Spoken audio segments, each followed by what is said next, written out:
ኣብ ኤርትራ ከቢድ ምግሃዝ ሰብኣዊ መሰላት ይቕጽል ምህላው ሕቡራት ሃገራት ተሓሳሲቡ ሩዋንዳ ኤርትራዊ ናትናኤል ተዓዋቲ ማልያታት ብጫ ጻዕዳን ብሉጽ ተቐዳዳማይ ኣፍሪቃን ኮይኑ ኣብ ኣስመራ 6 ኢጣልያውያን መምህራንን ሓደ ቆልዓን ብስግኣት ኮሮና ቫይረስ ተወሺቦም ኣብ ኮንቴይነር ተዓሺጎም ካብ ቤልጅየም ናብ ብሪጣንያ ዝኣተው 10 ኤርትራውያን ናብ ሕክምና ተወሲዶም ሰላም ዝኸበርኩም ተኸታተልቲ እዚ መደብ እዚ ኣብ ኤርትራን ከባቢኣን ዝተራእዩ ዓበይቲ ፍጻሜታት ዝድህስስ ሰሙናዊ መደብ እዩ ክሳብ መፈጸምታ ምሳና ክትጸንሑ ብኽብሪ ዝዕድመኩም ቢንያም ስምዖን ሰናይ ምክትታል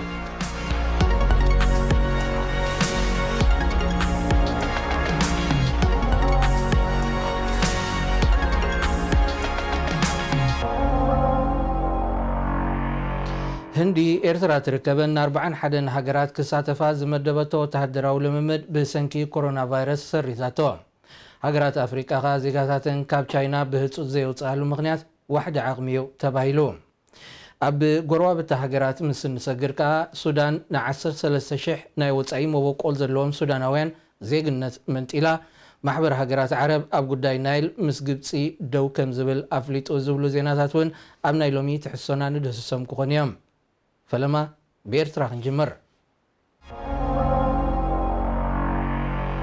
ኣብ ኤርትራ ንነዊሕ ዓመታት ሰሪቱ ዘሎ ምግሃዝ ሰብኣዊ መሰላት ብዝኸፍአ መልክዑ ይቕጽል ምህላው ኣብ ጀኔቫ ዝተጋብአ መበል 43 ባይቶ ሰብኣዊ መሰላት ሕቡራት ሃገራት ተሓሳሲቡ ላዕለዎት ኮሚሽነር ሕቡራት ሃገራት ንሰብኣዊ መሰላት ሚሸል ባሽለት ነዚ ብውሳኔ 41 ዝባር ሓደ ዝፍለጥ ጉዳይ ምግሃዝ ሰብኣዊ መሰላት ኤርትራ መልኪታ ኣብ ዘቕረበቶ ጸብጻብ መንግስቲ ኤርትራ ኣብ ሓምለ 2018 ምስ ኢትዮጵያ ስምምዕ ሰላም ከቲሙ ምስ ጅቡቲ ተራኺቡን ምስ ሶማል ድማ ዝምድኑ ኣሐዲሱ እኳ እንተኾነ ኣብ ውሽጣዊ ጉዳያት ብፍላይ ካብ ሰብኣዊ መሰላት ግና ዝተረኣየ ምምሕያሽ ከም ዘየለ ዘኻኺራ ንሳብ ተወሳኺ እኳ ደኣ ብዝገደደ ምግሃዝ መሰል እምነታትን ሃይማኖታውያን ትካላትን ይግሃዝ ምህላው ኣብ ልዕሊ ኤርትራ ካቶሊካዊት ቤተ ክርስቲያን ዝተወስደ ናይ ምግሃዝ ስጉምቲ ከም ኣብነት ኣቕሪባ ኣብ ኤርትራ ብሃይማኖትን እምነትን ነቐፌታ ንመንግስትን ተሳቢቡ ሓያሎ ዜጋታት ሃገር ብዘይ ሕጋዊ መስርሕ ምእሳር ቀጻሊ ዝረአ ፍጻሜታት ምዃኑ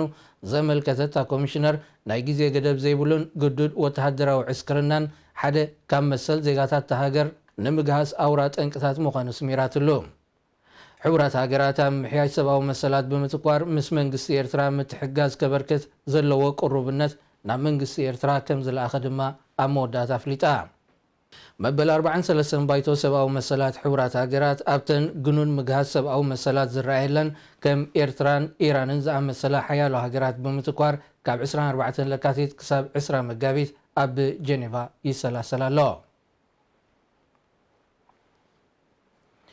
ኤርትራዊ ተቐዳዳማይ ናትናኤል ተስፋጽዮን ወናኒ ብጫ ማልያ ዙር ሩዋንዳ 2020 ኮይኑ ኣብ ቱር ላ ትሮፒካል ኣሚሳ ቦንጎ ጋቦን ሰኣን ሓንቲ ካልእት ብጫ ማልያ ዝሰኣነ ናትናኤል ነዚ ናይ ሰንበት ሓደ መጋቢት ክብሪ ዝበቕዐ ኣብ ሳልሳይ መድረኽ ካብ ካዛኪስታናዊ ፌዶሮቭ ንዝመንዝዓ ብጫ ማልያ ኣብ ዝቕጽል 5 መድረኻት ንምውሓሳ ምስ ብጾቱ ሓያል ቃልሲ ድሕሪ ምክያድ እዩ ናትናኤል ብዘይካ ንብጫ ማልያ ንጻዕዳ ማልያ ከምኡውን ንማልያ ብሉጽ ኣፍሪቃዊ እውን ንሓላል ወሲድወን እዩ ናብዚ ናይ ሻምናይን መወዳእታን መድረኽ ቅድድም ዙር ሩዋንዳ ካልኣይ ደረጃ ሒዙን ዝኣተወ ሩዋንዳዊ ሞይሴ ሙጊሻ ናይ 1 ደቂቕን 30 ካልእትን ጋግ ኣንፂፉሉ ዝኣተወ ናትናኤል ብሞይሴ ሙጊሻ 32 ካልእታት እኳ እንተተኸስበሉ ኣቐዲሙ ፈጢርዎ ብዝጸንሐ ርሕብ ዝበለ ፍልልይ ግን ንስዕረት ክቃላዕ ኣይከኣለን ኤርትራዊ ዳዊት የማነ ብወገኑ ኣብዚ ዙር ተሸላሚ ቀጠልያ ማልያ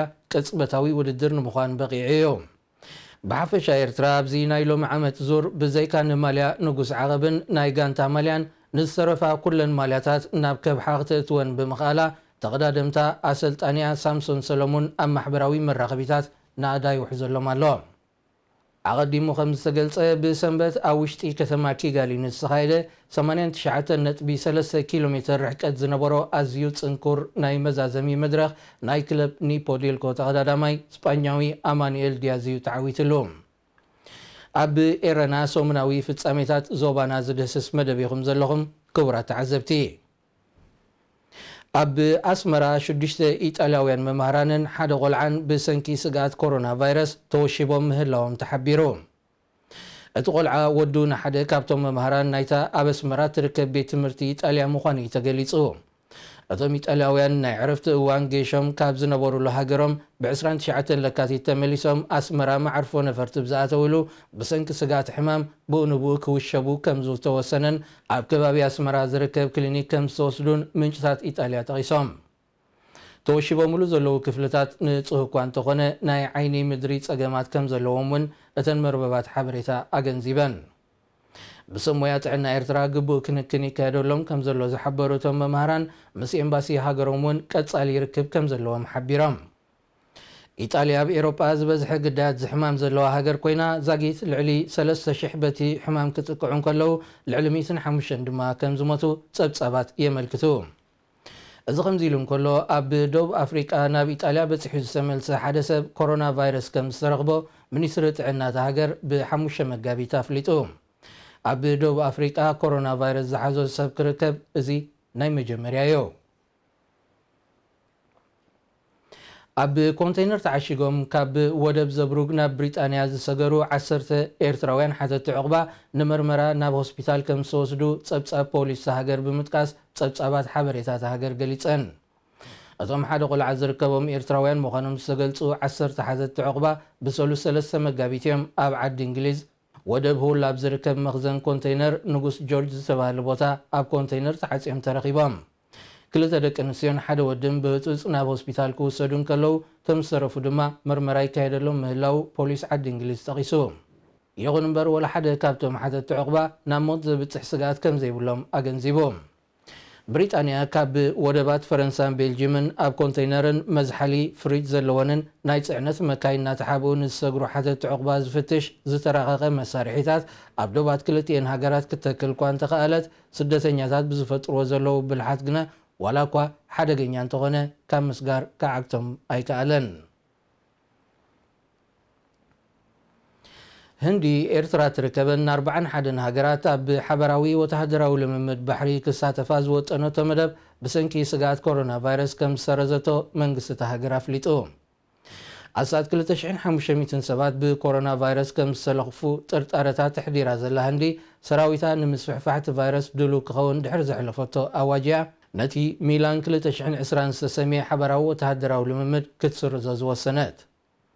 እቲ ንክልማያት ኤስያ ኣፍሪቃን ኤሮጳን ዝወከላ ሃገራት ክሳተፎ ዕድመ ዝቐረበለን ሓበራዊ ወተሃደራዊ ልምምድ ኣብ 18 መጋቢት ኣብ ህንዲ መዋፈሪ ሓይሊ ባሕሪ ቪሳካፓታኒም ክካየድ ተወጢኑ ነይሩ።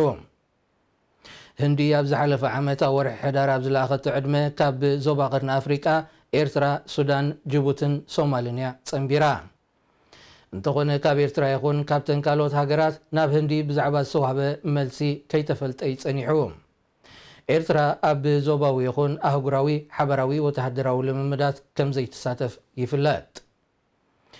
ኮሮና ቫይረስ ኣብ ምንቅስቓስን መገሻን ደቂ ሰብ ዓብዪ ጸቕጢ ፈጢሩሉ ብዘሎ እዋን ሃገራት ኣፍሪቃ ንማህደረ ትምህርቲ ዝለኣኸኦም ኣሽሓት ዜጋታተን ከውፅኣ ዘይምቓለን እዩ ዝሕበር ዘሎ።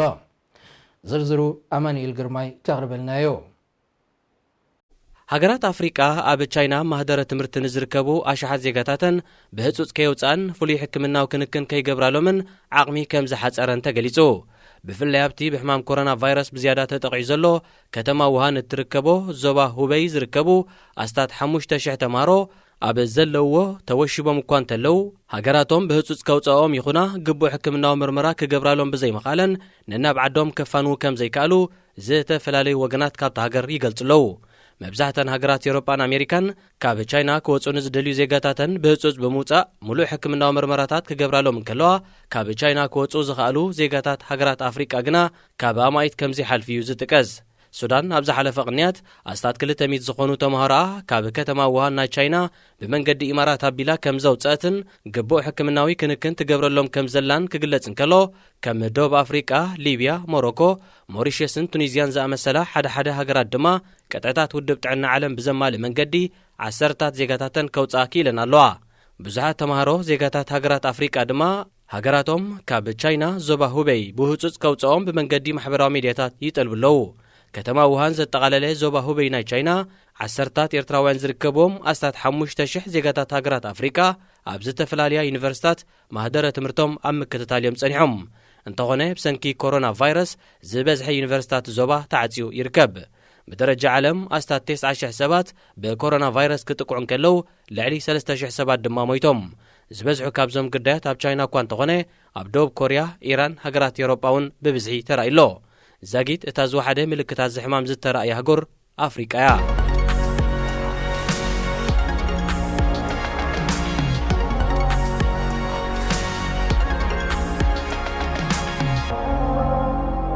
ኣብ ኤርትራን ዞባናን ንዝተረኣዩ ዓበይቲ ፍጻሜታት ምስ ዝድህስስ መደብ ኢኹም ዘለኹም ክቡራት ተኸታተልቲ ኤረና።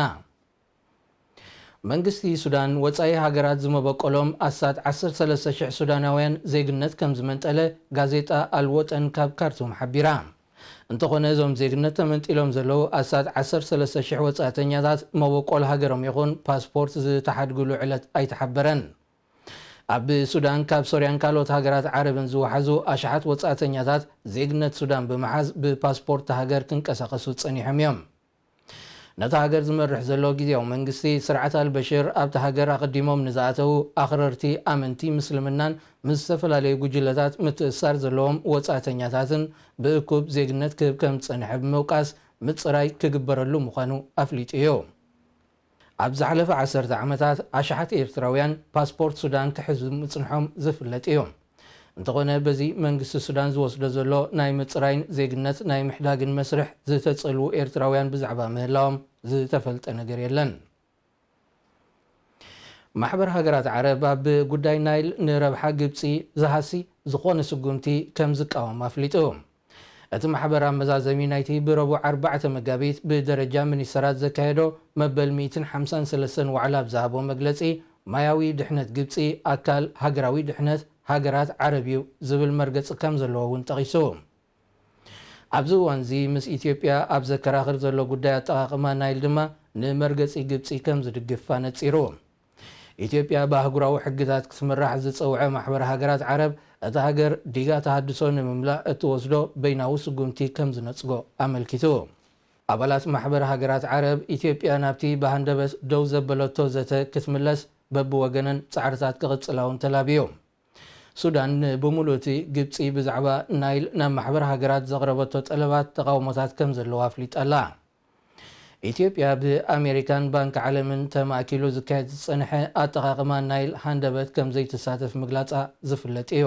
ብውሳኔ ኢትዮጵያ ከም ዝተቆጥዐት እትገልጽ ግብፂ ፕሬዚደንት ዓብደልፋታሕ አልሲሲ ምስ ላዕለዎት ወተሃደራውያን ኣዘዝቱን ናይ ጸጥታ ማኸርቱን ኣብዚ ጉዳይ ብምትኳር ይመያየጥ ከም ዘሎ ዝተፈላለዩ ወገናት ሃገር ይሕብሩ። መንግስቲ ሶማል ዶባት ኬንያ ብምጥሓስ ኣብ ከባቢ ማንዴራ መጥቃዕቲ ምክያዱ መንግስቲ ኬንያ ወቂሱ። ፕሬዚደንት ኬንያ ኡሁሩ ኬንያታ ብ4 መጋቢት ኣብ ዘቕረቦ ወቐሳ ሰራዊት መንግስቲ ሶማል ምስ ዕጡቃት ኣብ ዘካይዶ ዝነበረ ውግእ ክሳብ ውሽጢ መሬት ኬንያ ጥሒሱ ከም ዝኣተወ የኸሲሱ። ዘኔሽን ዝተባሃለት ጋዜጣ ሃገር ብዘቕረበቶ ጸብጻብ መሰረት ድማ እቲ ፕሬዚደንት ሶማል ዓቕልና ተወዳእናላ ክብል ቁጥዑ ገሊጹ። ኣብቲ ምስ ኬንያ ዘዳወብ ርእሰ ምሕዳር ጁባላንድ ንዘለዋ ምስሓብ ምስ ኩለንተን ካልኦት ምምሕዳራት ብምልዛብ ክትፈትሐውን እቲ ፕሬዚደንት ተላብዩ። ካብ ሶማል ኣብ መንጎ ሰራዊት መንግስቲ ንምንጸል ጁባላንድ ኣብ ዞባ ጌዶ ዝንቀሳቐሱ ሚሊሻን ነስታት ሓደ መዓልቲ ዝቐጸለ ውግእ ከም ዝተኻየደ ተሓቢሩ። እቲ ውግእ ኣብ መንጎ ሰራዊት ፈደራላዊ መንግስቲ ሶማልን ካብ ቤት ማእሰርቲ ሶማል ሃዲሙ ናብ ጌዶ ዝኣተወን ደገፍ ኬንያ ከም ዘለዎ ዝንገረሉን ሚኒስተር ውሽጣዊ ጉዳያት ርእሰ ምሕዳር ጁባላንድ ዓብድራሺድ ጃናን ዝመርሖ ሚሊሻን ከም ዝተኻየደ ተጠቒሱ። ኣብቲ ኣብ መጀመርያ መዓልትታት ናይዚ ሰሙን ዝተኻየደ ግጭት ብውሕዱ 10 ሰባት ክቕተሉ እንከለዉ ሓያሎ ሰባት ድማ ቆሲሎም። ካብ መንግስቲ ፈቓድ ከይተዋህቦም ናብቲ ግጭት ዝካየደሉ ዝነበረ ከባቢታት ሶማል በፂሖም ንዝተመልሱ 11 ኣባላት ባይቶ ኬንያ ኣብ ማዕርፎ ነፈርቲ ጆሞ ኬንያታ ተኣሲሮም ድሕሪ ዝተኻየደሎም ምርመራ ናጻ ከም ዝተለቁ እውን ዝዝከር እዩ። ኣብ ኢትዮጵያ ክልል ደቡብ ኣብ ምዕራብ ኦሞ ኣብ ትርከብ ከባቢ ማጂ ኣብ መንጎ ሰራዊት መንግስትን ህዝብን ብዝተጓሃረ ግጭት ሓያሎ ሰባት ተቐቲሎም። እቲ ግጭት ንምእሳር ሓላፊ ጸጥታት ከባቢ ንምቋም ህዝቢ ብ28 ለካቲት ኣብ ዘካየዶ ሰልፊ ከም ዝተጓሃረ ምንጭታት ዜና ካብቲ ሃገር ሓቢሮም። ሓይልታት ጸጥታ መንግስቲ ነቶም ናይ ተቃውሞ ሰልፊ ዘካይዱ ዝነበሩ ሰባት ንምብታን ብዝኸፈትዎ ተቕሲ ብውሕዱ 10 ሰባት ግዳያት ሞትን መቑሰልትን ከም ዝኾኑ ተሓቢሩ። ኢትዮጵያ ብዝተፈላለየ ከባቢታት ጸኒሑ ተመሳሳሊ ፍጻሜታት ይነትጉ እኳ እንተሎ መንግስቲ ወግዓዊ መግለጺታት ከይሃበሉ ይሓልፍ ከም ዘሎ ይዝውቀስ። ካብ ናይ ኢትዮጵያ ዜና ከይወፃና ኣብታ ሃገር ኣብ ትካል ግብረሰናይ ክነጥፉ ዝጸንሑ 13 ካናዳውያንን 2 ዜጋታት ሃገርን ከም ዝተኣስሩ ማዕከናት ዜና ሓቢረን። እቶም 10 ወለንተኛታት ዝርከብዎም 15 ሰባት ብቐዳም 29 ለካቲት ዝተኣስሩሉ ምኽንያት ሕጋዊ ፍቓድ ዘይረኸበን ዕለቱ ዝወደቐን መድሃኒት ክዕድሉ ጸኒሖም ተባሂሉ እዩ። እንተኾነቲ ምኩራትን ስነ ምግባር ዘለዎም ሓካይምን ከም ዘለውዎ ዝገለጸ ሜዲሲን ሃትስ ዝተባሃለ ማሕበር ግብረሰናይ ነቲ ዝቐረበ ክስታት ነጺግዎ ኣሎ። ብዛዕባ እቲ ጉዳይ ብዝምልከት ምስ ኤምባሲ ካናዳ ኣብ ኣዲስ ኣበባ ኣብ ምምኽኻር ነቲ ጉዳይ ይከታተሉ ከም ዘለውን ኣፍሊጡ። ዝኸበርኩም ተኸታተልቲ ኤረና ናይ ሎሚ ንዓበይቲ ፍጻሜታት ኤርትራን ዞባናን ዝድስስ መደብ ኣብዚ ተዛዚሙ ኣሎ። ዝመጽእ ሰሙን ብኻልእ ትሕዝቶ የራኽበና። ቢንያም ስምዖኔ ሰናይ ቅነ